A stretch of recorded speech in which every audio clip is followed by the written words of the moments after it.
আমাদের সমাজে ইসলামের নামে বিভিন্ন রাজনৈতিক দল বর্তমানে আছে, যারা ইসলামের কথা বলে। কেউ ইসলামের এই নাম দিয়েছে, কেউ ইসলামের ওই নাম দিয়েছে। বাংলাদেশে আছে কি নাই আপনারা কি মনে করেন? তাদেরও একটা চিন্তাধারা আছে। তারা খেলাফতের কথা মুখে বলে, কিন্তু তারা খেলাফতকে গণতন্ত্রের মধ্যে মার্জ করে নিয়েছে। খেলাফতের কথা বলতেছে, তারা ইসলামের কথা বলে, ইসলামী শরিয়া কায়েমের কথা বলে। তারা মানুষদেরকে বলে যে শরিয়া তাতবিক দেওয়া হবে, ইসলামী বিধান চালু করা হবে, কোরআন হাদিসের কথা বলা হবে, কোরআন হাদিস বাস্তবায়ন করা হবে। কিন্তু তারা মূলত এর মাধ্যমে চায় যেটা, সেটা খেলাফত নয়। এর মাধ্যমে তারা চায় ক্ষমতায় যেতে চায়। আমি যেটা বলতে চাই সেটা হলো, এই গণতান্ত্রিক এই প্রক্রিয়ায় ইসলামের নাম দিয়ে ক্ষমতায় যাওয়া সম্ভব হবে, কিন্তু আগেই জানিয়ে দিচ্ছি অবশ্যই ইসলাম প্রতিষ্ঠা সম্ভব হবে না। তাতবিকুশ শরিয়া, শরিয়া বাস্তবায়ন করার যেই স্বপ্ন চিন্তা করছেন অথবা শরিয়া বাস্তবায়ন করার যেই স্বপ্ন দেখাচ্ছেন মানুষকে, সেটা সম্ভব হবে। আসসালামু আলাইকুম ওয়া রাহমাতুল্লাহি ওয়া বারাকাতুহু। আওয়াজটা খুব ক্ষীণ হয়েছে মনে হয়। আপনারা কি জেগে আছেন না সজাগ আছেন? ঘুমিয়ে গেছেন কিনা? মনে হয় 2 দিন বা 3 দিন আগে কোথায় একটা বড় জামাত, বিশাল এক জামাত, ওই জামাতে আমাকে আলোচনা করতে দেওয়া হয়েছে। তো আমি দেখলাম যে শতকরা 70 থেকে 80% ঘুম। মানে এই ঘুমন্ত জনপদে আমার আলোচনা করে লাভ কি, আমি কিছু বুঝি নেই। তখন আমি মনে করলাম যে না, সবাই আগে জেগে উঠেন আপনারা, তারপরে কথা হবে। আপনারা জেগে আছেন তো ইনশাআল্লাহ? শুকরান। অন্ধকার এই জন্য বোঝা যাচ্ছে না, আলো কম দেওয়া হয়েছে যাতে করে বোঝা না যায়, নাকি ঘুমানোর জন্য? কি জন্য আলো কম দেওয়া হয়েছে? ঘুমানোর জন্য।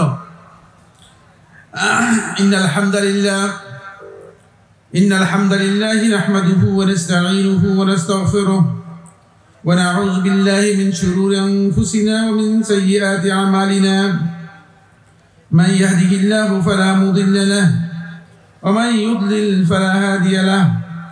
وأشهد أن لا إله إلا الله وحده لا شريك له وأشهد أن محمدا عبده ورسوله. أما بعد، فإن أصدق الحديث كتاب الله، وخير الهدي هدي محمد صلى الله عليه وسلم، وشر الأمور محدثاتها، وكل محدثة بدعة، وكل بدعة ضلالة، وكل ضلالة في النار. قال الله سبحانه وتعالى في كلامه المجيد: أعوذ بالله من الشيطان الرجيم. وعلى الله الذين آمنوا منكم وعملوا الصالحات ليستخلفنهم في الأرض كما استخلف الذين من قبلهم وليمكنن لهم دينهم الذي ارتضى به لهم وَلَيُبَدِّلَنَّهُمْ مِنْ بَعْدِ خَوْفِهِمْ أَمْنًا. সম্মানিত উপস্থিতি,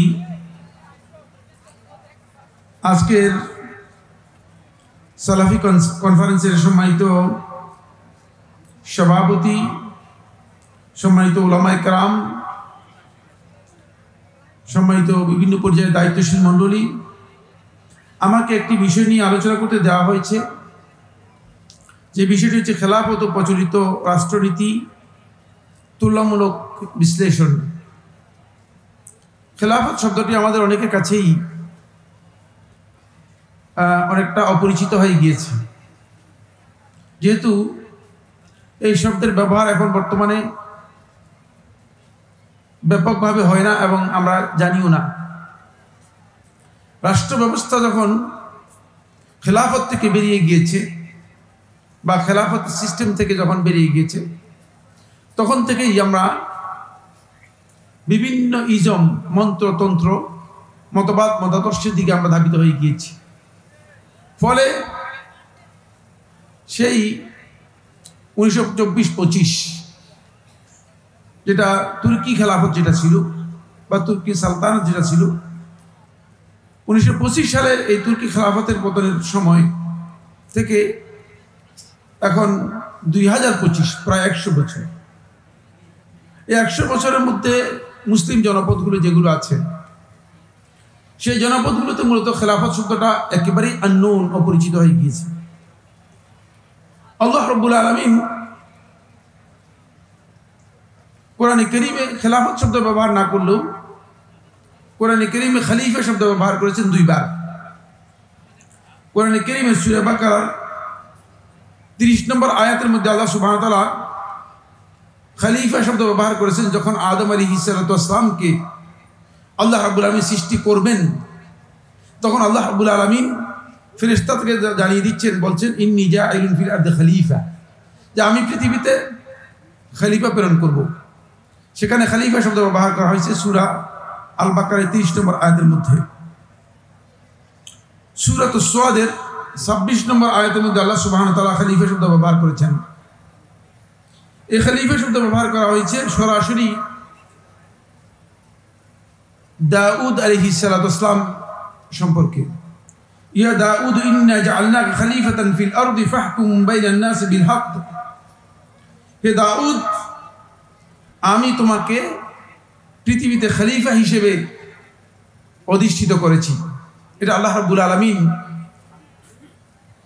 আল্লাহর নবী দাউদ আলাইহিস সালাতু ওয়াস সালামকে লক্ষ্য করে বলছেন, ফাহকুম বাইনান নাস বিল হক।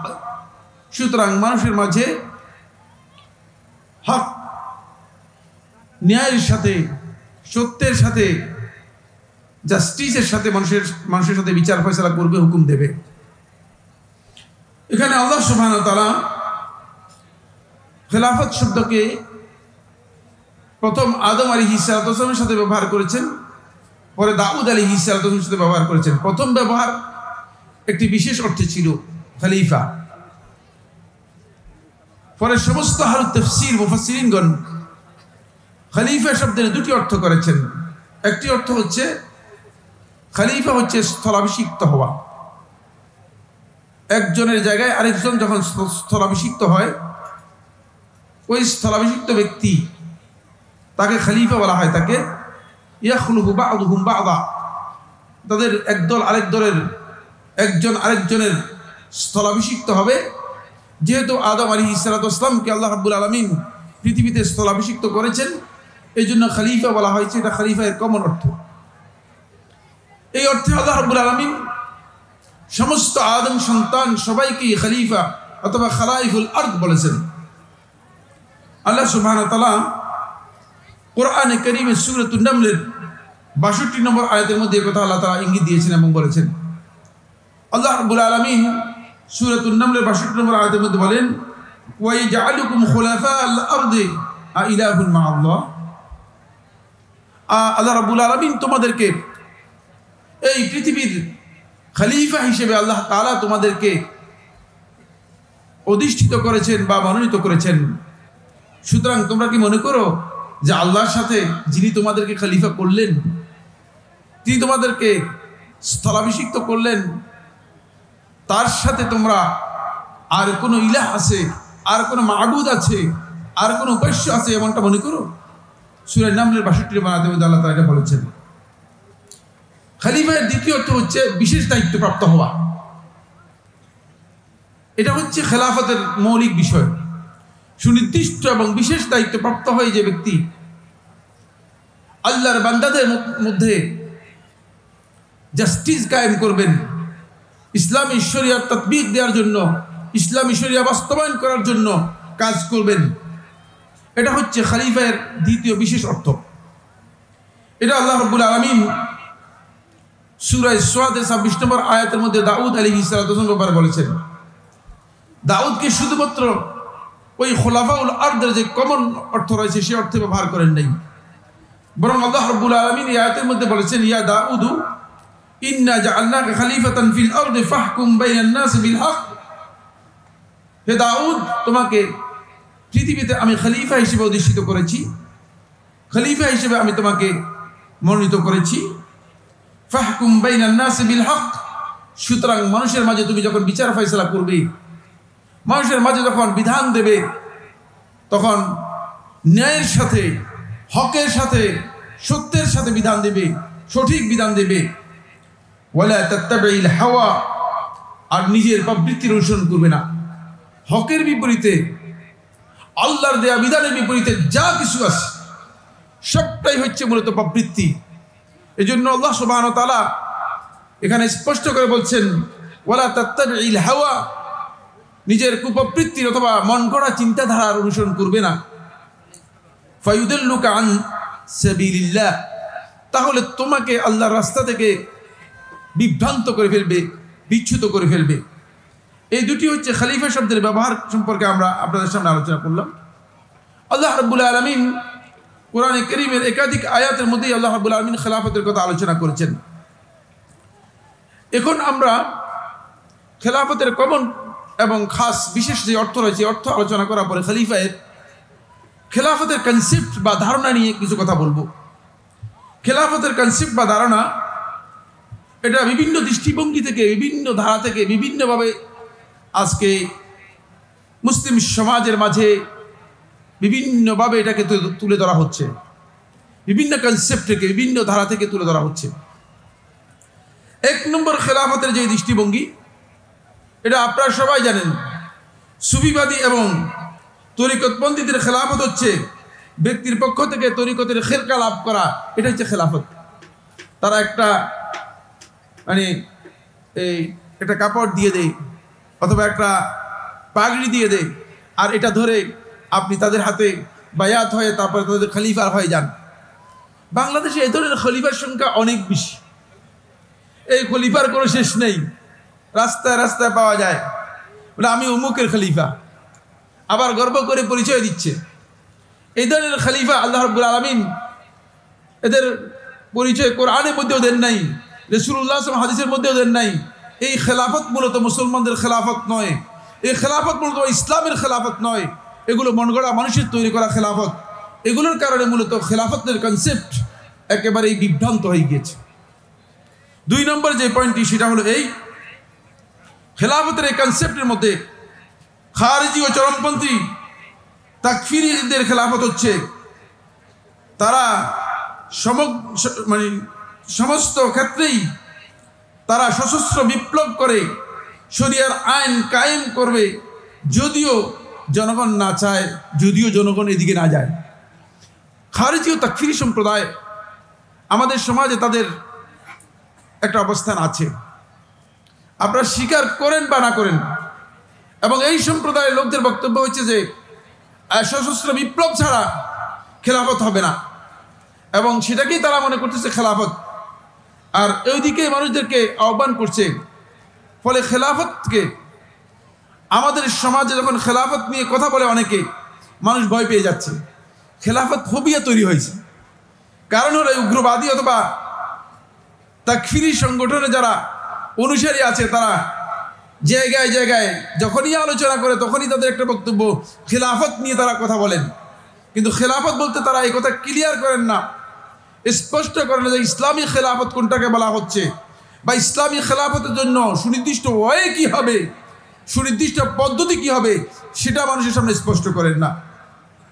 কিন্তু তাদের কিছু এজেন্ডা আছে। তিন নম্বর হচ্ছে রাফেজি ও শিয়া ইসনাশারিয়া সম্প্রদায়ের কনসেপ্ট হচ্ছে খেলাফতের ব্যাপারে। তারা তাদের ইমামদের মধ্যে খেলাফতকে সীমাবদ্ধ করে নিয়েছে। তারা মনে করে যে খেলাফত বলতে এখন ইমাম মাহদি আসবে এবং তিনি এরপরে সর্বশেষ খলিফা, সর্বশেষ ইমাম, সুতরাং এরপরে আর কোনো ইমাম নেই এবং এটাই হচ্ছে খেলাফত, এছাড়া আর কোনো খেলাফত পৃথিবীতে হবেও না, এটাকে খেলাফত তারা স্বীকারও করে না। এমনকি এই শিয়া রাফেজি সম্প্রদায় আবু বকর রাদিয়াল্লাহু তাআলার খেলাফত, ওমর রাদিয়াল্লাহু তাআলার খেলাফত, উসমান রাদিয়াল্লাহু খেলাফতকে অস্বীকার করে, এবং এর পরবর্তী সময় যেই খেলাফতের যে একটা ধারাবাহিকতা ছিল আব্বাসী থেকে আরম্ভ করে অন্যান্য সময়, সবটাকেই তারা অস্বীকার করে। তাদের কনসেপ্টের মধ্যে এগুলো কিছুই না। তারা মনে করে থাকে যে তাদের ইমামরাই হচ্ছে মূলত খেলাফতের মূল হকদার, আর সর্বশেষ ইমাম যিনি সরদাব মুগরাতে আত্মগোপন করে আছেন ইরাকে, তিনি যখন আসবেন তিনি একমাত্র খলিফা হবেন, এটা হচ্ছে তাদের কনসেপ্ট। চার নম্বর যে বিষয়টি সেটা হলো এই, আমাদের সমাজে ইসলামের নামে বিভিন্ন রাজনৈতিক দল বর্তমানে আছে, যারা ইসলামের কথা বলে, কেউ ইসলামের এই নাম দিয়েছে, কেউ ইসলামের ওই নাম দিয়েছে, বিভিন্ন রাজনৈতিক দল বাংলাদেশে আছে কি নাই আপনারা কি মনে করেন? তাদেরও একটা চিন্তাধারা আছে। তারা খেলাফতের কথা মুখে বলে, কিন্তু তারা খেলাফতকে গণতন্ত্রের মধ্যে মার্জ করে নিয়েছে। খেলাফতের কথা বলতেছে, তারা ইসলামের কথা বলে, ইসলামী শরিয়া কায়েমের কথা বলে। তারা মানুষদেরকে বলে যে শরিয়া তাতবিক দেওয়া হবে, ইসলামী বিধান চালু করা হবে, কোরআন হাদিসের কথা বলা হবে, কোরআন হাদিস বাস্তবায়ন করা হবে। কিন্তু খেলাফতকে তারা গণতন্ত্রের মধ্যে মার্জ করে নিয়েছে। তারা মূলত এর মাধ্যমে চায় যেটা, সেটা খেলাফত নয়। এর মাধ্যমে তারা চায় ক্ষমতায় যেতে চায়। আমি যেটা বলতে চাই সেটা হলো এই, গণতান্ত্রিক এই প্রক্রিয়ায় ইসলামের নাম দিয়ে ক্ষমতায় যাওয়া সম্ভব হবে, কিন্তু আগেই জানিয়ে দিচ্ছি অবশ্যই ইসলাম প্রতিষ্ঠা সম্ভব হবে না। তাতবিকুশ শরিয়া, শরিয়া বাস্তবায়ন করার যে স্বপ্ন চিন্তা করছেন অথবা শরিয়া বাস্তবায়ন করার যে স্বপ্ন দেখাচ্ছেন মানুষকে, সেটা সম্ভব হবে গণতন্ত্রের মাধ্যমে। কেন সম্ভব হবে না? তার কারণ হচ্ছে গণতন্ত্রের এই প্রক্রিয়ায় মূলত খলিফা যিনি নির্বাচিত হবেন, তিনি খলিফা হবেন না, তিনি গণতন্ত্রের নেতা হবেন। গণতন্ত্রের নেতা ওই যেভাবে নির্বাচিত হয়েছেন সেভাবে আবার কি হবেন, তিনি ওই গণতন্ত্রের মাধ্যমেই পতন হয়ে যাবে। যেহেতু ইসলাম এই পদ্ধতিতে আমাদেরকে ক্ষমতা দখল করতেও বলে নাই এবং ইসলামী শরিয়া বাস্তবায়ন করতে বলে নাই। আসুন 5 নম্বর যে পয়েন্টটি সেটা হলো এই, আল আহকামুস সুলতানিয়া, ইসলামী রাজনীতি, ইসলামী রাজনীতির পরিভাষা হচ্ছে আল আহকামুস সুলতানিয়া। এই বিষয়ের উপর সর্বপ্রথম কাজী আবু ইয়ালা আল মৌসিলি রাহিমাহুল্লাহ তাআলা, হাম্বলি মাযহাবের ইমাম, তিনি কিতাব লিখেছেন। এরপরে ইমাম মাওয়ার্দী রহমতুল্লাহ শাফি মাযহাবের ইমাম, তিনি আল আহকামুস সুলতানিয়া নামে কিতাব লিখেছেন। এরপরে শেখুল ইসলাম ইবনে তাইমিয়া রাহিমাহুল্লাহ তাআলা এই বিষয়ের উপর কিতাব লিখেছেন আস-সিয়াসা শারঈয়া। এরপরে এই বিষয়ের উপর কিতাব লিখেছেন শেখুল ইসলাম ইবনুল কাইয়্যিম রাহিমাহুল্লাহ তাআলা আত-তুরুকুল হুকমিয়া। এই সব বিষয়গুলো মূলত সবটাই ইসলামী রাজনীতির সাথে জড়িত বিষয় এবং ইসলামী রাজনীতির উপর প্রত্যেকটা বিষয়ে আলোচনা করা হয়েছে। পরবর্তী সময়ে আল আহকামুস সুলতানিয়ার উপর আস-সিয়াসা শারঈয়া একটি কিতাব লিখেছেন আলী আস-সালুস, এবং এই কিতাবটি তিনি বর্তমান সময়ের প্রেক্ষাপটে ইসলামের রাজনৈতিক ধরন কেমন হবে সেই বিষয়গুলো বিস্তারিত আলোচনা করেছেন। এখানে খেলাফতের যে সংজ্ঞা দেওয়া হয়েছে, আমি অনেকগুলো সংজ্ঞা আলোচনা করব না। প্রথম যেই সংজ্ঞাটি আমি আপনাদের সামনে তুলে ধরবো সেটা হচ্ছে এই, খেলাফত হচ্ছে আল কিয়াম ওয়া খেলাফতিন নবুওয়াত ফি হিরাসাতিদ দ্বীন ওয়া সিয়াসাতিদ ফি হিরাসাতিদ দ্বীন ওয়া সিয়াসাতিদ দুনিয়া ওয়া কিয়াদাতিল মুসলিমিন। আল কিয়াম ওয়া খেলাফতিন নবুওয়া, নবী সাল্লাল্লাহু আলাইহি ওয়াসাল্লামের স্থলাভিষিক্ত হওয়া।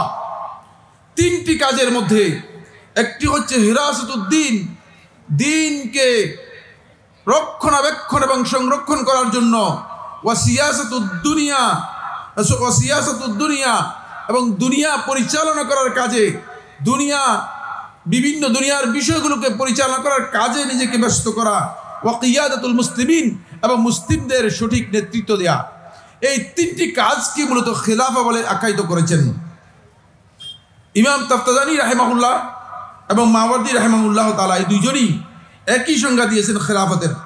তারা খেলাফতের যেই সংজ্ঞা দিয়েছেন আল আহকামুস সুলতানিয়ার 50 পৃষ্ঠায় ইমাম মাওয়ার্দী রহমতুল্লাহ বলেন, খেলাফত হচ্ছে এমন একটি ব্যাপক ব্যবস্থার এবং পরিচালনা ব্যবস্থার নাম, যেখানে দ্বীন এবং দুনিয়া এই দুইটার ক্ষেত্রে পরিচালনা গ্রহণ করা হবে।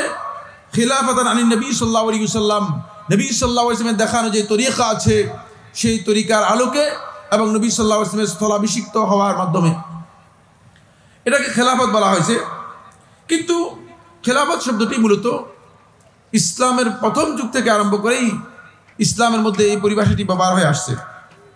এর পাশাপাশি আরও কিছু পরিভাষা ব্যবহার করা হচ্ছে, যেমন ইমারত, এটাও বিভিন্ন জায়গায় ব্যবহার করা হয়েছে। ইমাম বুখারী, ইমাম মুসলিম রাহিমাহুল্লাহ তাআলা তার কিতাবের মধ্যে ব্যবহার করেছেন। আর ইমামত এই পরিভাষাটি ব্যবহার করা হয়েছে, এটা ইমাম মাওয়ার্দী রহমতুল্লাহ তার কিতাবের মধ্যে ব্যবহার করেছেন। এটা আল ইমামত শব্দটি ইমাম আবু ইয়ালা রহমুল্লাহ তাআলা সুলতানি হাকামুস সুলতানির মধ্যে ব্যবহার করেছেন। কেউ কেউ আস সুলতানা অথবা সালতানা এই শব্দটি ব্যবহার করেছে, এটা পরবর্তী সময়ে লেখকরা ব্যবহার করেছেন। তবে শেখুল ইসলাম ইবনে তাইমিয়া রাহমাতুল্লাহ আলাইহি এর যে পরিভাষাটি ব্যবহার করেছেন সেটা হচ্ছে আসিয়াসা শারঈয়া এবং ইসলামী রাজনীতি, এই শব্দ ব্যবহার করেছেন। শেখুল ইসলাম রাহিমাহুল্লাহ তাআলা আসিয়াসা শারঈয়া যে কিতাবটি লিখেছেন, এই কিতাবের মধ্যে শেখুল ইসলাম রাহিমাহুল্লাহ তাআলা সূরাতুন নিসা-এর 58 এবং 59 নম্বর আয়াত লিখে নেন। আপনারা পরবর্তী সময় এটা দেখে নেবেন। ইসলামী রাষ্ট্র পরিচালনা করার জন্য এবং ইসলামী রাষ্ট্রে ইসলাম প্রতিষ্ঠা করে সেই আলোকে ইসলামী রাষ্ট্রের শাসন ব্যবস্থা কায়েম করার জন্য, ইসলামী রাষ্ট্রের রাষ্ট্রীয় দায়িত্বের জন্য সকল বিষয়ের মূল সমাধান কোরআনে কারীমের 2টি আয়াতের মধ্যে রয়েছে। শেখুল ইসলাম রাহমাতুল্লাহ আলাইহি সিয়াসা শরিয়ার মধ্যে এটা উল্লেখ করেছেন। সেটা হচ্ছে সূরাতুন নিসা-এর 58 নম্বর আয়াত এবং সূরাতুন নিসা-এর 59 নম্বর আয়াতের মধ্যে রয়েছে। তাই শেখুল ইসলাম রাহিমাহুল্লাহ তাআলা সিয়াসা শরিয়ার মধ্যে এই 2টি আয়াতেরই ব্যাখ্যা করেছেন, আর কিছুই না। ইসলামী রাজনীতি মূলত এই 2টি আয়াত যে ব্যক্তি বুঝতে পারবে তিনি পরিপূর্ণরূপে ইসলামী রাজনীতি বুঝতে পারবে এবং তিনি ইসলামী খেলাফত যাকে বলা হয় থাকে, সেই ইসলামী খেলাফতের প্রকৃত যে কনসেপ্ট রয়েছে সেই কনসেপ্ট সে ব্যক্তি বুঝতে পারবে। এখন বর্তমানে আমাদের কাছে ইসলামী খেলাফত অপরিচিত হওয়ার কারণ হচ্ছে আমরা গণতান্ত্রিক এক সিস্টেমে আধুনিক রাষ্ট্র ব্যবস্থায় চলে গিয়েছি। আসুন এর পাশাপাশি যে বিষয়টি আলোচনা করবো সেটা হচ্ছে প্রচলিত যে রাষ্ট্রনীতি রয়েছে। প্রচলিত রাষ্ট্রনীতি এটা বিভিন্ন ধারায় রয়েছে। একটা হচ্ছে গণতান্ত্রিক ধর্মনিরপেক্ষতাবাদ। আমাদের সমাজের মধ্যে গণতান্ত্রিক ধর্মনিরপেক্ষতাবাদ ব্যাপকভাবে আমাদের সংবিধানের উপর ধর্মনিরপেক্ষতাবাদের কথা লেখাই আছে। এরপর হচ্ছে গণতান্ত্রিক জাতীয়তাবাদ। গণতান্ত্রিক জাতীয়তাবাদ এটাও আমাদের রাষ্ট্র ব্যবস্থার মধ্যে কায়েম আছে। গণতান্ত্রিক সমাজবাদ, গণতান্ত্রিক বহুত্ববাদ। বহুত্ববাদ এটা একটি ভয়ঙ্কর ইজম, একটি ভয়ঙ্কর মতবাদ ইসলামের সাথে এত সাংঘর্ষিক যে এটা হচ্ছে মূলত রেইনবো সভ্যতা যেটাকে বলা হয় থাকে, যে এই সভ্যতা আজকে মানুষদেরকে বিভিন্নভাবে বিকৃত করে দিচ্ছে। আপনারা জানেন যে রংধনু সভ্যতা বলতে কি বোঝায় আপনারা নিশ্চয়ই জানেন। ট্রান্সজেন্ডার যে সভ্যতা রয়েছে সেই সভ্যতা, সমকামী যে সভ্যতা রয়েছে সেই সভ্যতা, সেটাকে আজকে এই বাংলাদেশে আমাদের গণতান্ত্রিক যেই রাষ্ট্রনীতি রয়েছে সেই রাষ্ট্রনীতির মূল নীতি হিসেবে কেউ কেউ তাদের রাজনৈতিক যেই এজেন্ডা রয়েছে সেই এজেন্ডার মধ্যে অন্তর্ভুক্ত করে নিয়েছে এবং এটার সাথে কম্প্রোমাইজ করে আমাদের দেশের অনেক ইসলামী দলও দেখা যাচ্ছে যে তারা ইসলামী দল নাম দিয়ে ক্ষমতায় আসার জন্য তারা এই ট্রান্সজেন্ডার এবং সমকামী যেই সভ্যতা আছে সেই সভ্যতার সাথে একাত্মতা ঘোষণা করে যে না আমরা এর বিরুদ্ধে যাব না, এই কথা বলে তারপরে তাদের সাথে চুক্তি করে খেলাফতে রাষ্ট্রীয় ক্ষমতায় যাওয়ার জন্য চেষ্টা করছে। আসুন এদের এই যে বর্তমান যে প্রচলিত রাষ্ট্রনীতি, এই প্রচলিত রাষ্ট্রনীতির মূল হাতিয়ার হচ্ছে গণতন্ত্র। এই গণতন্ত্র মূলত ইসলাম পরিপূর্ণরূপে কখনো সমর্থন করে না। জুমহুর আহলে ইলমের বক্তব্য হচ্ছে গণতন্ত্র হচ্ছে ইসলামে একটি কুফরি মতবাদ, যে মতবাদের মধ্যে অনেক দিক থেকে কুফরি রয়েছে।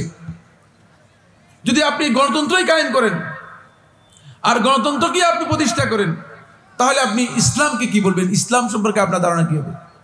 কারণ একসাথে যদি আপনি গণতন্ত্রকে গ্রহণ করেন আবার ইসলামকে গ্রহণ করেন তাহলে কি আপনি দুইটাকে একসাথে চালাতে পারবেন? সম্ভব নয়। কারণ ইসলাম মতকে হারাম করেছে। আর গণতন্ত্রে যদি মানুষগণ চায় যে দেশের সমস্ত মানুষ, এখানে আপনারা যারা আছেন সবাই যদি আপনারা চান, সবাই যদি আপনারা বলেন যে ভাই মদ খেতে অসুবিধা কোথায়, আপনারা অনুমতি দিয়ে দেন, আমরা সবাই মদ খেতে চাই, তাহলে গণতান্ত্রিক পদ্ধতি কি হয়ে যাবে? মদ বৈধ হয়ে যাবে।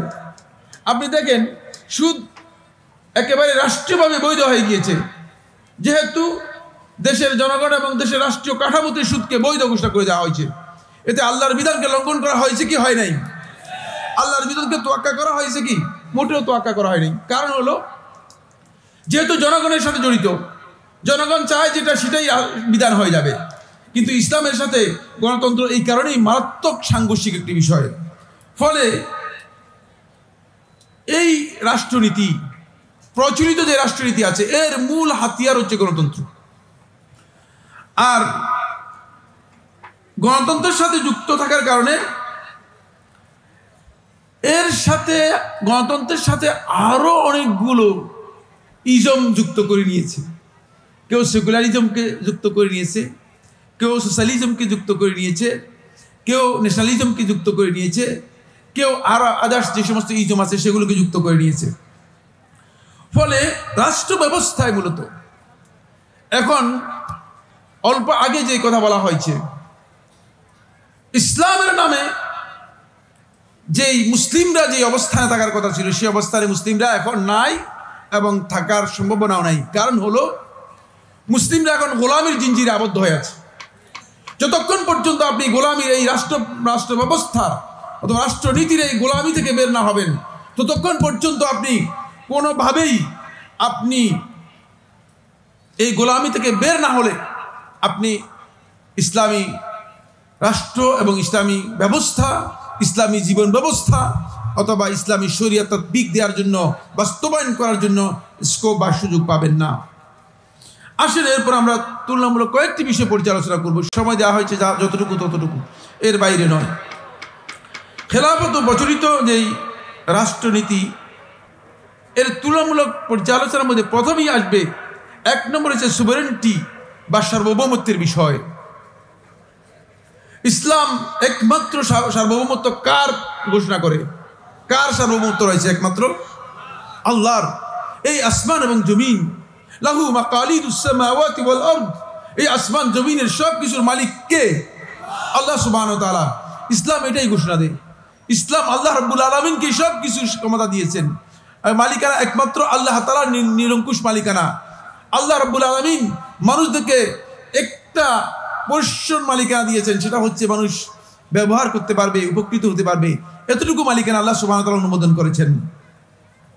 কিন্তু প্রচলিত যেই রাষ্ট্রনীতি রয়েছে সেই রাষ্ট্রনীতিতে আল্লাহ তাআলার মালিকানার কথা কোথাও উল্লেখ নেই। আল্লাহ তাআলার মালিকানাকে স্বীকৃতি দেওয়া হয় না। তাহলে যেখানে আল্লাহর মালিকানাকে স্বীকৃতি দেওয়া হয় না, সেটা কি আদৌ মুসলিমরা মেনে নিতে পারে? আপনারা কি মেনে নিতে পারেন? কিন্তু আমরা মেনে নিচ্ছি কিনা? আমরা মেনে নিচ্ছি।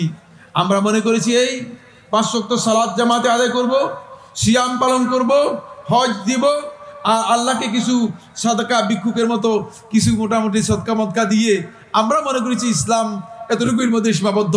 ইসলাম কি আসলে এতটুকুর মধ্যে সীমাবদ্ধ কিনা? ইসলাম এতটুকুর মধ্যে সীমাবদ্ধ নয়, বরং মুহাম্মদ সাল্লাল্লাহু আলাইহি ওয়াসাল্লাম, আপনারা জানেন ইসলামের যে মৌলিক বিধানগুলো এসেছে, ইসলামের এই মৌলিক বিধানগুলো আল্লাহ রাসূল সাল্লাল্লাহু আলাইহি ওয়াসাল্লামের কাছে এসেছে যখন রাসূলুল্লাহ সাল্লাল্লাহু আলাইহি ওয়াসাল্লাম মদিনায় গিয়ে রাসূলুল্লাহ সাল্লাল্লাহু আলাইহি ওয়াসাল্লাম মদিনার মসনদে রাষ্ট্রীয় ক্ষমতায় অধিষ্ঠিত হয়েছেন, তখনই ইসলামের এই বিধানগুলো এসেছে। এখান থেকে বোঝা যায় যে মূলত ইসলামের সাথে ক্ষমতার সম্পর্ক রয়েছে, ইসলামের সাথে রাজনীতির সম্পর্ক রয়েছে, ইসলামের সাথে ইসলামকে প্রতিষ্ঠা করার প্রচেষ্টা, ইসলামে প্রতিষ্ঠা করার পদ্ধতি, জিহাদের সম্পর্ক রয়েছে। কিন্তু জিহাদ আর জঙ্গিবাদ কি এক? জিহাদ আর জঙ্গিবাদ কি এক? আমরা যখন জিহাদের কথা বলবো, অবশ্যই জিহাদ আছে ইসলামে। জিহাদ কি ইসলামে আছে কি নাই? ওয়াল জিহাদু মাদিন ইলা ইয়াউমিল কিয়ামা। সহিহ বুখারীর হাদিসের মধ্যে রাসূলুল্লাহ সাল্লাল্লাহু আলাইহি ওয়াসাল্লাম বলেছেন জিহাদ কিয়ামত পর্যন্ত অবশিষ্ট থাকবে। শুধুমাত্র মির্জা গোলাম আহমদ কাদিয়ানী এসে সর্বপ্রথম নবুয়তের সর্বপ্রথম তার ওহী কি ছিল জানেন কিনা? আপনারা জানেন? এই ইংরেজদের পদলেহী, ইংরেজদের পক্ষ থেকে নবুয়ত প্রাপ্ত নবী মির্জা গোলাম আহমদ কাদিয়ানী যখন নবুয়ত নিয়ে আসলো, তখন বললো যে আমার কাছে ওহী আসছে। সর্বপ্রথম ওহী হচ্ছে যে জিহাদকে আমি রহিত করে দিলাম, ভারতবর্ষে আর জিহাদ বলতে কিছুই নেই। নাউজুবিল্লাহ। এমনকি আলেমদের মধ্যে পর্যন্ত সেই চেতনা তৈরি হয়েছে। সুবহানাল্লাহ। আলেমরা, একদল আলেম বলেছে যে ইসলামের রাজনীতি বলতে কিছুই নেই। এখনো আলেমদের মধ্যে কেউ কেউ বলেছে ইসলামের রাজনীতি বলতে কিছুই নেই। আছে কিনা এরকম? কারণ ইসলামের রাজনীতি বলতে কিছুই নেই। তাহলে ইসলাম আপনি কি ইনকমপ্লিট মনে করেন?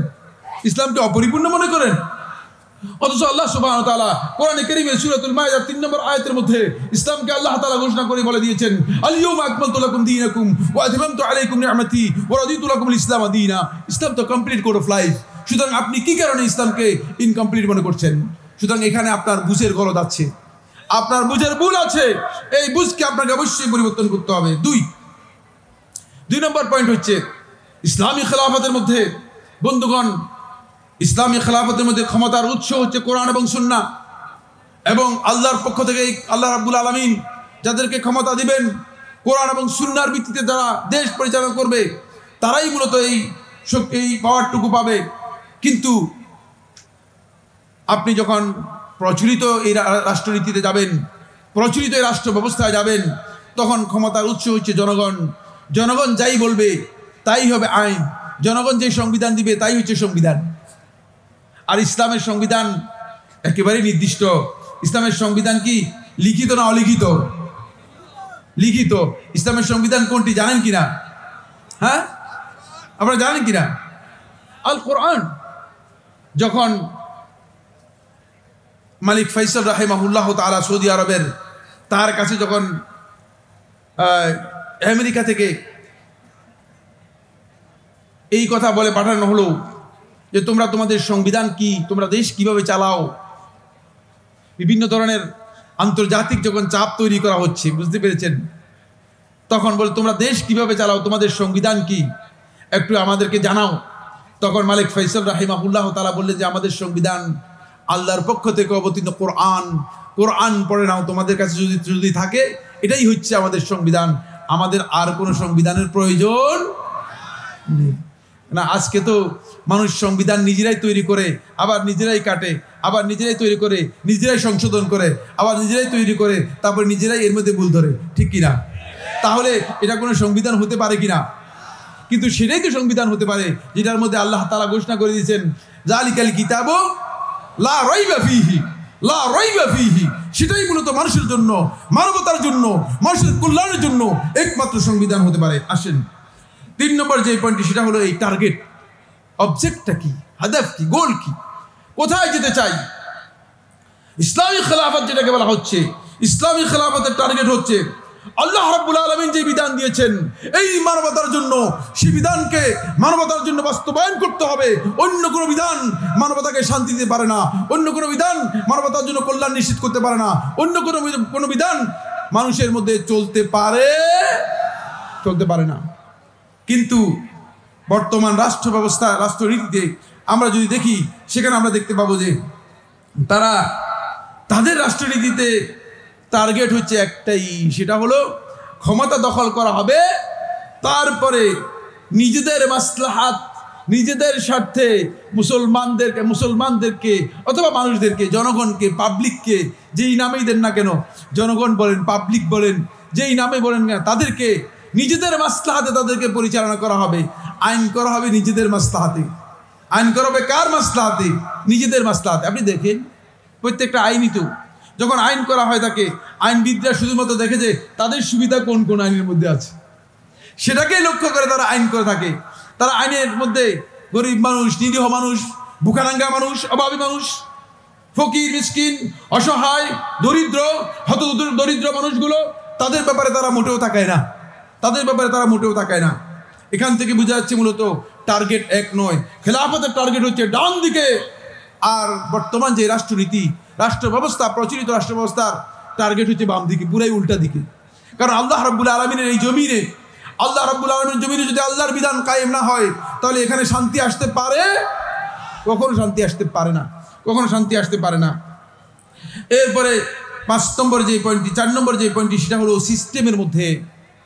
আমার বন্ধুগণ, সিস্টেম বা পলিসি এর মধ্যে পার্থক্য রয়েছে।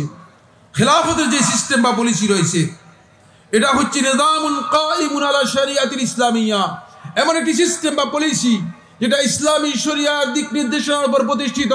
ইসলামী শরিয়া যেভাবে বলেছে, ইসলামী শরিয়া যেভাবে দেখিয়েছে, এটার উপর প্রতিষ্ঠিত। কিন্তু প্রচলিত যে রাষ্ট্র ব্যবস্থা রয়েছে, প্রচলিত যে রাষ্ট্রনীতি রয়েছে, সেই রাষ্ট্রনীতিতে যে নিজাম, যে সিস্টেম রয়েছে, সেই সিস্টেম হচ্ছে নিজামুন কাইমুন আলা আফকার ওয়া মাযাহিব ফিকরিয়া, মানুষের ধ্যান ধারণা থেকে আগত, মানুষের চিন্তা প্রসূত, মানুষের গবেষণা লব্ধ বিভিন্ন মতবাদ, মতাদর্শের উপর প্রতিষ্ঠিত কিছু চিন্তাধারা এবং সিস্টেম।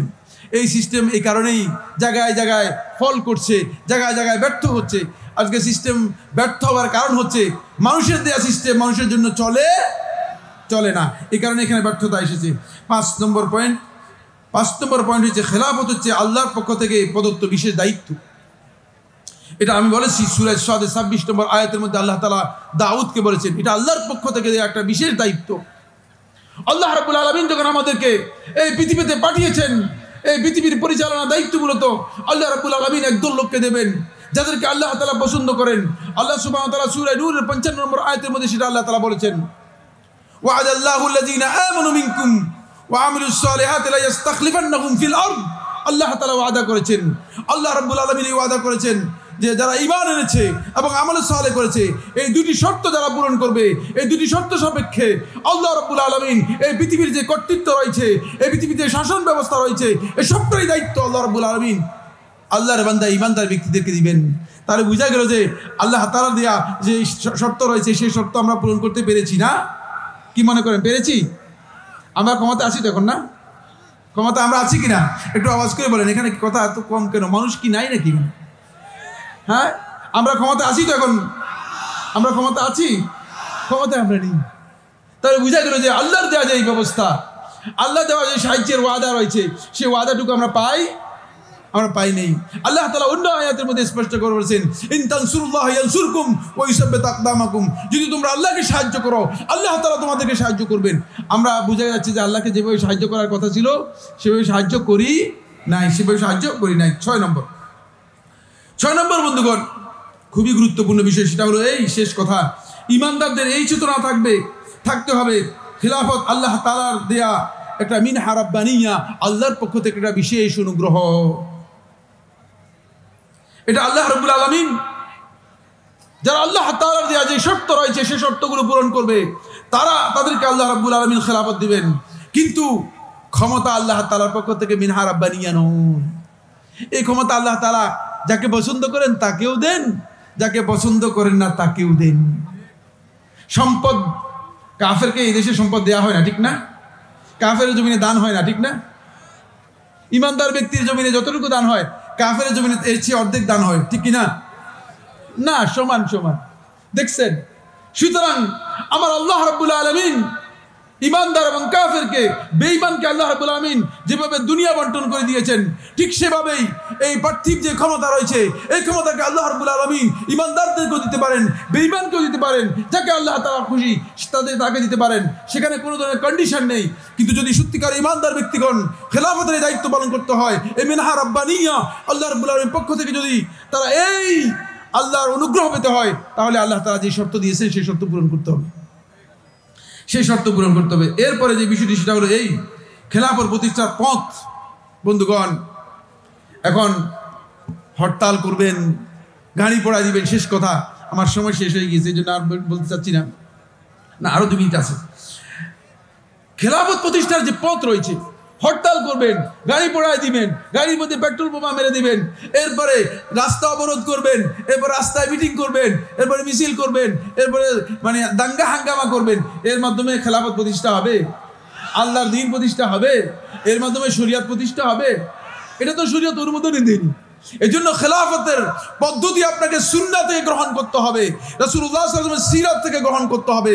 রাসূলুল্লাহ সাল্লাল্লাহু আলাইহি ওয়াসাল্লাম যে পদ্ধতি দেখিয়েছেন সেই পদ্ধতি থেকে আপনাকে গ্রহণ করতে হবে। নিজের মন গড়া পদ্ধতি দিয়ে আপনি যদি মনে করেন যে খেলাফত প্রতিষ্ঠা হবে, আপনি যদি মনে করেন যে ইসলামী শরীয়ত কায়েম হবে, আপনি যদি মনে করেন আল্লাহর বিধান জারি হবে, সেটা হবে না। কিন্তু দুনিয়ার যে বিধান আছে, দুনিয়ার যে রাষ্ট্র ব্যবস্থা আছে, সেগুলোর ক্ষেত্রে আপনি যেহেতু প্রবৃত্তির যে কোনো জিনিস দিয়ে চলতে পারেন, সেখানে যে কোনো পথেই আপনি কলা কৌশল করে ক্ষমতায় যেতে পারলেই আপনি রাজা, ক্ষমতায় যেতে পারলেই আপনি রাষ্ট্রপ্রধান, ক্ষমতা গেলে যেতে পারলেই আপনি কি প্রধানমন্ত্রী। আপনি দেখেন না গত 16-17 বছর জোরপূর্বক আমাদের উপর ক্ষমতায় রয়ে গিয়েছে, আমরা কিছু করতে পারিনি, কারণ করার কিছুই নেই, যেহেতু কোনো বিধান এখানে কার্যকর নেই। আমি যেটা বলছি সেটাই বিধান, আমি যেটা করবো সেটাই বিধান, আমি যেভাবে চালাবো সেটাই হচ্ছে নীতি, আমি যেভাবে বলবো সেটাই হচ্ছে সংবিধান। যদি এমন হয় থাকে তাহলে সেক্ষেত্রে আর করার কিছু থাকবে না, সেখানে মানুষের কল্যাণ থাকে না, সেখানে মানুষ আরও ক্ষতিগ্রস্ত হয়। এরপরে আসুন 8 নম্বর হচ্ছে ইসলামী খেলাফতের মধ্যে মানুষের মৌলিক অধিকার যেগুলো আছে সেগুলো নিশ্চিত করা হয়েছে। নারীদের অধিকার নিশ্চিত করা আছে। নারীদের জন্য নারীবাদীদের কোনো বক্তব্যের প্রয়োজন হবে না, নারী কমিশনের প্রয়োজন হবে না। নারীদের জন্য আবার পশ্চিমাদের কাছ থেকে নীতি আনার প্রয়োজন হবে। আমাদের নারীরা, ঘরের নারীরা, আপনার বউ কিভাবে চলবে এটা কি আপনি আমার পরামর্শ চালাবেন? কি মনে করেন আপনারা? তো পাকিস্তানের, আফগানিস্তানের মহিলারা তাদেরকে কিভাবে রাখবে? তারা কি পড়বে না পড়বে না, তারা চাকরি করবে কি করবে না? পশ্চিমাদের এত মাথা ব্যথা কেন? পশ্চিমাদের এত মাথা ব্যথা কেন? আমাদের নারীরা কি করবে না করবে না, কিভাবে চলবে কিভাবে চলবে না, তারা কি বিবাহ করবে কি বিবাহ করবে না, এটা পশ্চিমাদের মাথা ব্যথা কেন? এর একটি মাত্র কারণ, সেটা হচ্ছে এই মানবাধিকার নাম দিয়ে মুসলিম সমাজের মধ্যে তারা তাদের গোপন এজেন্ডাগুলো বিভিন্নভাবে ঢুকিয়ে দেওয়ার অপচেষ্টা চালিয়ে যাচ্ছে। ইতিমধ্যে নিশ্চয়ই আপনারা জেনেছেন বাংলাদেশে এই মানবাধিকার কমিশন এর অফিস প্রতিষ্ঠা করা হয়েছে, যেটার এজেন্ডা হচ্ছে সমকামিতার এজেন্ডা, যেটার এজেন্ডা হচ্ছে LGBTQ এজেন্ডা, যেটার এজেন্ডা হচ্ছে ট্রান্সজেন্ডার এজেন্ডা। এই এজেন্ডা কি এদেশে মুসলমানরা মেনে নিতে পারবে? মেনে নিতে পেরে যাচ্ছেন তো আপনারা? কই, আমাদের তো কোনো বক্তব্য নেই, আমাদের তো কোনো অবস্থান নেই, আমাদের তো কোনো এখানে কোনো স্ট্যান্ড নেই। এর কারণ কি? এর কারণ হচ্ছে আমরা আসলেই বহুদা বিভক্ত, বহু চিন্তা নিয়ে ঘুরছি। কেউ নিজের মাস্তাহাতে ঘুরছি, কেউ নিজের ধান্দা নিয়ে ঘুরছি, কেউ নিজের চাকরি নিয়ে ঘুরছি, কেউ অন্য চিন্তা নিয়ে ঘুরছি। কিন্তু আমরা আল্লাহর দ্বীনকে বুলন্দ করার জন্য, ইসলামকে বুলন্দ করার জন্য আমাদের যে অবস্থান হওয়ার কথা ছিল সেই অবস্থানে আমরা যাচ্ছি না। এই কারণে এখানে বড় ধরনের সমস্যা রয়েছে। আমার বন্ধুগণ, মানুষের মৌলিক অধিকারগুলো ওহীর মাধ্যমে নির্ধারণ করা হবে, ওহীর মাধ্যমে নির্ধারণ করা হবে। খেলাফতের মধ্যে মৌলিক অধিকারগুলো ওহীর মাধ্যমে নির্ধারিত করা আছে, সুতরাং ওহীর মাধ্যমে সব সংরক্ষিত আছে। এখন আপনি কমিশন করে করে মানুষের অধিকার নিশ্চিত করার জন্য চেষ্টা করতেছেন, এর প্রয়োজন হবে না। বর্তমান রাষ্ট্র ব্যবস্থায়, প্রচলিত রাষ্ট্রনীতিতে অধিকার, তারা যেটাকে অধিকার মনে করে তাদের সুবিধা অনুযায়ী সেটাকেই তারা কাজে লাগায়। যেহেতু নারীদেরকে নারীর পদায়ন এবং ক্ষমতায়নের মাধ্যমে নারীদেরকে ভোগ্য পণ্যে পরিণত করা যাবে, নারীদেরকে বের করা যাবে, নারীদেরকে ঘর থেকে বের করে দেওয়া যাবে, মুসলিম সংসার পরিবার দাম্পত্য জীবন ধ্বংস করে দেওয়া যাবে। ফলে তারা মনে করেছে যে এর মাধ্যমেই নারী স্বাধীনতা, এটাই নারীদের অধিকার, এবং এই মানবাধিকার প্রতিষ্ঠা করার নাম দিয়ে মুসলমানদের মধ্যে এগুলো চালু করে দিচ্ছে। এরপরে পরবর্তী এজেন্ডা হচ্ছে বন্ধুগণ 8 নম্বর পয়েন্ট হচ্ছে ইসলামের নামে বিভিন্ন রাজনৈতিক দল যদিও খেলাফতের কথা বলে যাচ্ছে, কিন্তু তারা আসলেই খেলাফতের রাজনীতি করছে না। তারা কেউ পকেটের রাজনীতি করছে, কেউ অন্যদের দেয়া এজেন্ডা বাস্তবায়ন করছে, কেউ গণতন্ত্রের রাজনীতিতে নিজেদেরকে একেবারে মার্জ করে নিয়ে শুধু ক্ষমতা হাসিল করার জন্য চেষ্টা করছে। এই কারণেই মূলত মুসলমানদের আজকে এই দুর্দিন, মুসলমানদের আজকে দুঃসময় নেমে এসেছে। আসুন ইসলামী খেলাফত এবং প্রচলিত যেই রাষ্ট্র ব্যবস্থা রয়েছে এই দুইয়ের মধ্যে পর্যালোচনা করে আমরা যে বিষয়টি পেয়েছি সেটা হলো এই, আল্লাহর এই জমিনে আল্লাহর আইনকে যদি বাস্তবায়ন করতে চাই, আল্লাহ তাআলার দেয়া শরীয়তকে যদি বাস্তবায়ন করতে চাই এবং আল্লাহর দ্বীনকে যদি প্রতিষ্ঠা করতে চান, তাহলে অবশ্যই আপনাদেরকে এগিয়ে আসতে হবে আল্লাহর দেয়া যে বিধান রয়েছে সেই বিধানের দিকে। এই বিধানকে বাস্তবায়ন করার জন্য ওই পথে আমাদেরকে এগিয়ে যেতে হবে। প্রচলিত যে রাষ্ট্রনীতি রয়েছে, এই প্রচলিত রাষ্ট্রনীতিতে যদি আপনি 100 বছর পর্যন্ত কাজ করেন, রাষ্ট্র ব্যবস্থায় আল্লাহর বিধান কায়েম হবে না। হয়তো আপনি বলবেন মুখে, কিন্তু বাস্তবে সেটা দেখবেন না। এটা আপনার দিবালোকের মতো, দিনের স্বপ্নের মতো। দিনের বেলা আপনি স্বপ্নে দেখলে যেমন স্বপ্ন দেখেন সেটাই, কোনো কাজে আসবে না। বাস্তবায়নের কোনো মুখ দেখবে না। এজন্য যদি এটাকে বাস্তবায়নের মুখে নিতে চান, এটাকে বাস্তবায়নের জায়গায় নিতে চান, তাহলে আমাদেরকে বুঝতে হবে যে ইসলাম এর সাথে আমাদের আরও মৌলিক বিষয়গুলোকে খেলাফতের সাথে ইসলামী রাজনীতির এক সংযোগ করতে হবে এবং ইসলামী দাওয়াতের সাথে রাজনীতির এক সংযোগ করতে হবে। আমি এখানে একটি পয়েন্ট আপনাদেরকে দৃষ্টি আকর্ষণ করে আমার বক্তব্য শেষ করব। আপনারা নিশ্চয়ই জানেন সালাফি দাওয়াত হচ্ছে এটি একটি মানে পরিপূর্ণরূপে একটি ইসলামী কোরআন এবং সুন্নাহর দাওয়াত, অরাজনৈতিক দাওয়াত।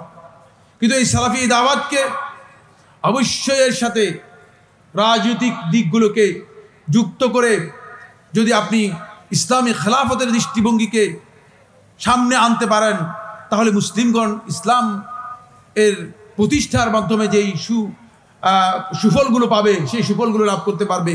অন্যথায় শুধুমাত্র দাওয়াতের কাজ করলে, দাওয়াতের সাথে যদি আপনি শয়তানের জন্য ময়দান ছেড়ে দেন, তাহলে ময়দানে আপনি স্থান পাবেন না। যেমন আপনি যদি বলেন যে বাজার শয়তানের জন্য, মসজিদ আমাদের জন্য, কোনটা আপনি করলেন? আপনি কি ঠিক কাজ করেছেন? আপনারা এখানে আমার কথা বুঝেন নাই? আপনি ঘোষণা দিলেন যে ঠিক আছে, বাজার হলো কাদের জন্য? শয়তানের জন্য, আর মসজিদ হলো আমাদের জন্য, আমরা শুধু মসজিদে থাকবো, আর বাজারে আমাদের যাওয়ার দরকার নেই। এটা কি ইসলামের কাজ হবে? আপনাকে বাজারেও যেতে হবে, বাজারেও আল্লাহর দিন যে ব্যবস্থাপনা দিয়েছে সেই ব্যবস্থাপনা কায়েম করতে হবে। আবার আপনাকে মসজিদেও আসতে হবে, মসজিদে আল্লাহ তাআলা যে বিধান দিয়েছেন সে বিধান কায়েম করতে হবে। সুতরাং দুইয়ের সমন্বয় যদি না করেন তাহলে হবে না। এ কারণে ইমাম মুহাম্মদ ইবনে আব্দুল ওয়াহাব রাহিমাহুল্লাহ তাআলা যখন এই বিষয়টি উপলব্ধি করতে পারলেন যে আমি যে দাওয়াতের কাজ করতেছি, সালাফি দাওয়াতের যে মানহাজ নিয়ে আমি এগিয়ে যাচ্ছি, এই মানহাজ কোনো সন্দেহ নেই এটাই একমাত্র সহিহ মানহাজ, কিন্তু এর সাথে যুক্ত করতে হবে, এর সাথে রাজনৈতিক দিকটাকে যুক্ত করতে হবে, এর সাথে খেলাফতের ক্ষমতার দিকটাকে যুক্ত করতে হবে। তখন তিনি ইমাম মুহাম্মদ ইবনে সাউদ রাহিমাহুল্লাহ তাআলার সাথে যুক্তি করলেন যে রাষ্ট্রীয় শক্তিকে তুমি যদি আমাকে দিয়ে সহযোগিতা করতে পারো, তাহলে আমি এই দাওয়াতের কাজ করব, আর তুমি রাষ্ট্রীয় ক্ষমতাকে আল্লাহর বিধান অনুযায়ী পরিচালনা করবে, তাহলে অবশ্যই শান্তি নেমে আসবে। আজকে প্রায় 100 বছরের কাছাকাছি হয়ে গিয়েছে, শান্তি আছে কি নাই? একটু আওয়াজ করবেন, শান্তি আছে কি নাই? আজকে তাদের মধ্যে শান্তি বিরাজ করছে। আজকে শান্তি থাকলে পৃথিবীতে কিছু জায়গার মধ্যে, তোর মধ্যে একটা জায়গার মধ্যে শান্তি রয়েছে, সেটা হচ্ছে সৌদি আরবে শান্তি রয়েছে, হারামাইন শরীফাইনের মধ্যে শান্তি রয়েছে। এর একটি মাত্র কারণ, সেটা হচ্ছে ইসলামকে সমন্বিত করতে পেরেছে। আসুন আমরা ইসলামকে সমন্বিত করি, ইসলামী খেলাফতের যে কনসেপ্ট রয়েছে এটাকে একমাত্র জঙ্গিবাদী কনসেপ্টের মধ্যে না নিয়ে যাই, আবার একমাত্র ক্ষমতা দখলের রাজনীতিতে নিয়ে না যায়, বরং ইসলামী খেলাফতের সাথে দাওয়াত এবং জিহাদকে সমন্বয় করে আল্লাহ রাব্বুল আলামিন যে বিধান দিয়েছেন সেই বিধান যেন আমরা বাস্তবায়ন করতে পারি। আল্লাহ সুবহানাহু ওয়া তাআলা আমাদের সবাইকে তৌফিক দান করুন। আমার বক্তব্য এখানে সংক্ষিপ্ত করছি। আকুলু কাওলি হাযা ফাস্তাগফিরুল্লাহ লি ওয়া লাকুম ওয়া লিসাইরিল মুসলিমিন। আসসালামু আলাইকুম ওয়া রাহমাতুল্লাহি ওয়া বারাকাতুহু।